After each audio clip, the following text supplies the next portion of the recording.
O ano começou e o grande assunto econômico de 2023 não teve nada a ver com o governo ou a política. A grande história é o rombo em uma das lojas mais conhecidas dos brasileiros, a Americanas.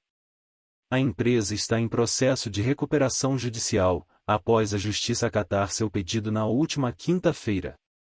E enquanto a companhia tenta se reerguer, nas ruas as lojas continuam abertas. A dívida da Americanas é uma conta com muitos zeros. A própria empresa admite que são 43 bilhões de reais, bem maior que os 20 bilhões de reais anunciados inicialmente. Mas o que é esse rombo? Quanto a companhia deve e para quem? O rombo. Basicamente, o rombo veio com um problema de registro das dívidas que a companhia tinha com os fornecedores e os bancos. Na operação, a empresa compra a mercadoria dos fornecedores, e antes da venda, ela quita essa dívida com um empréstimo do banco. Com isso, o fornecedor recebe e a companhia paga depois a instituição bancária com os juros. E isso é legal. O problema foi na hora de registrar essas dívidas. Em vez de registrar a dívida financeira, a Americanas registrava no balanço a dívida com o fornecedor, a que não tinha juros. E isso ao longo de vários anos, o que causou o rombo bilionário na companhia. Muitas dívidas da Americanas têm, em contrato, condições variáveis, e isso piora sua situação. O juro cresceu e os prazos diminuíram e, assim, a conta chegou aos 43 bilhões de reais. Credores. A Americanas deve toda essa quantia para 16 mil credores, entre eles empresas, bancos e até pessoas físicas. Ao todo, 30% da companhia é composto por um grupo de 3 acionistas, Carlos Alberto Sicupira, Jorge Paulo Lema e Marcel Teles. Quando a crise estourou, os 3 empresários famosos chegaram a negociar com bancos e ofereceram 6 bilhões de reais para reforçar a empresa. Mas os bancos acharam pouco. Queriam pelo menos 10 bilhões de reais para começar a conversar, e as partes não chegaram a um acordo.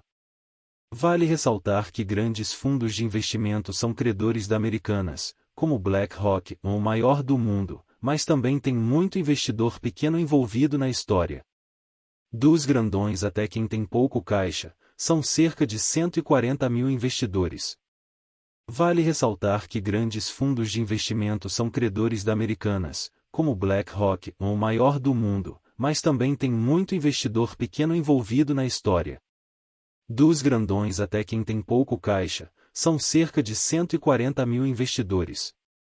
Lojas continuam em funcionamento. E enquanto isso, as lojas físicas continuam abertas e funcionando normalmente. O mesmo vale para os espaços online.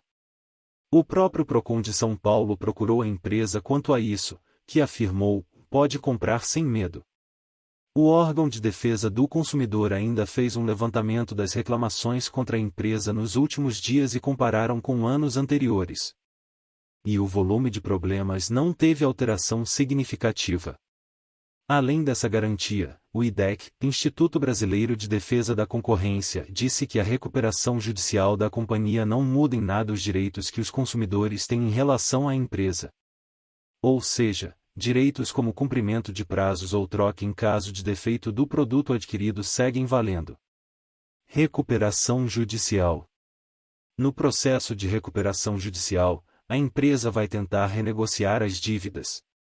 Então, vão chamar os bancos e fornecedores para tentar descontos e novos prazos.